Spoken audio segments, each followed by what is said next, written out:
Hi, this is Scott Garibay, and today we're going to talk about Dungeons and Dragons, and we're going to talk about Dragons of Stormwreck Isle. In my humble opinion, Dragons of Stormwreck Isle contains a secret adventure, and that secret adventure is contained in the art and not in the text. Additionally, in my humble opinion, Dragons of Stormwreck Isle contains 9 images that depict the 1980s, the Dungeons and Dragons, the 1980s Dungeons and Dragons Saturday morning cartoon protagonists. Even though Wizards of the Coast says that's not them.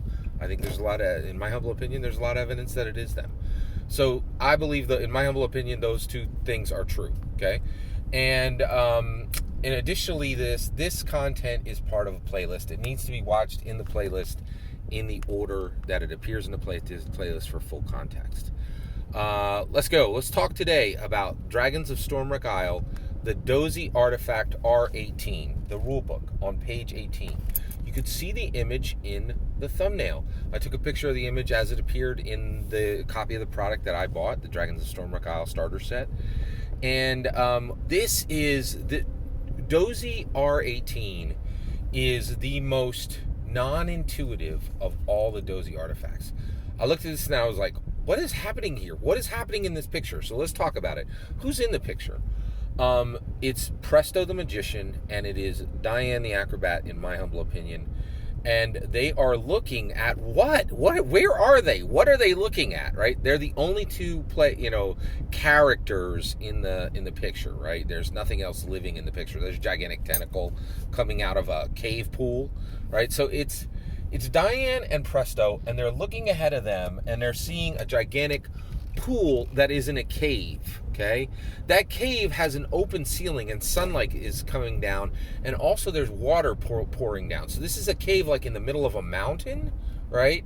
It's huge, and it is filled with some really weird things.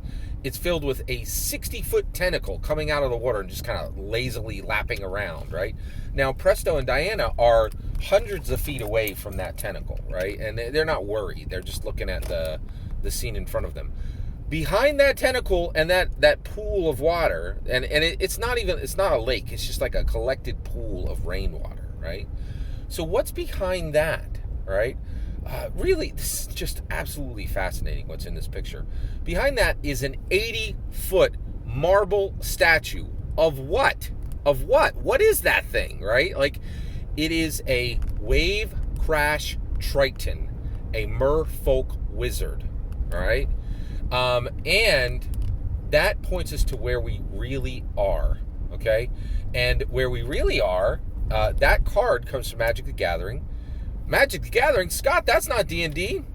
Sealdyne Flapping Maw, it certainly is. Theros is D&D and is a D&D and a Magic the Gathering setting. Ravnica is a MTG, Magic the Gathering, and a D&D setting, right? And also Forgotten Realms. Forgotten Realms is not just a D&D setting anymore. There is canon being made in the Forgotten Realms in Magic the Gathering, right? There are settings now that are both Magic the Gathering and Dungeons and Dragons, and not by a little, by a lot, like whole books that establish them, whole card sets that establish them. And, and by the way, you are getting no coverage from your D&D community at the macro level. You're getting very little for this, this MTG D&D synergy.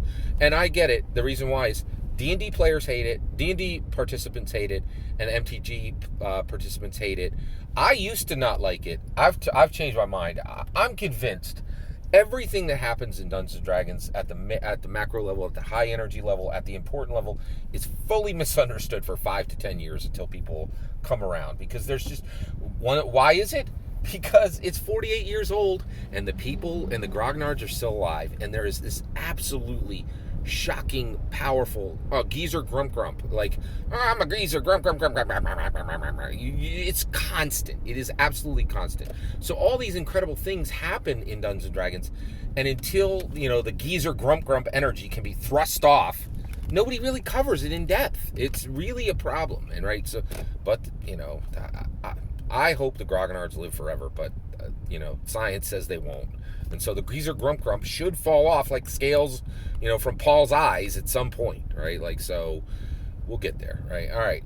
So this is incredible, right? So where are they? Where is Prestos and where are Presto and Diana? They are on Theros. They are on Theros. What the heck are they doing on Theros, right? Like, why are they like? So so far in the DOSI artifacts we've seen,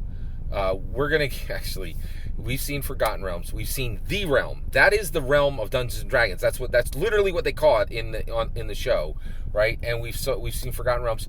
You're about to see, Strixhaven is in there. We're going to talk about that shortly.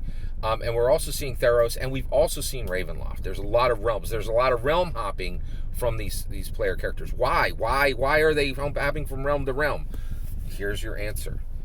They need power. They need power to open the gate for Sheila. It's really important. They need power to open the gate from any of the realms, any of the D&D realms, right? Sheila don't care where she goes. Sheila don't care what realm she goes from to get back to Earth. She just cares about getting back to Earth. And Presto and Diana, in my opinion, are on Theros to recruit a god or multiple gods. Yeah, you heard that right. To help open that portal. They already have Elf Myalise, the 3rd edition iconic, her help from what they did in R04. And now Presto and Diana are on Theros to recruit Theros gods to aid in opening the portal.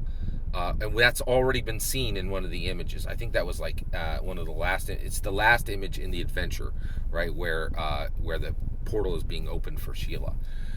So that's what I think is happening in this image. You're seeing Presto and Diana go to Theros, and the proof of that is the Wave Crash Titan 80-foot marble statue. And in my humble opinion, that's the proof of that. And they are here to recruit multiple Theros gods to open the gate back to Earth so that Sheila can go back home. And that's what I think is happening. In my humble opinion, that's what's happening in this image. What do you think? I'd love to hear your thoughts. Let me know in the comments below. Please consider liking and subscribing, and have a wonderful millennium.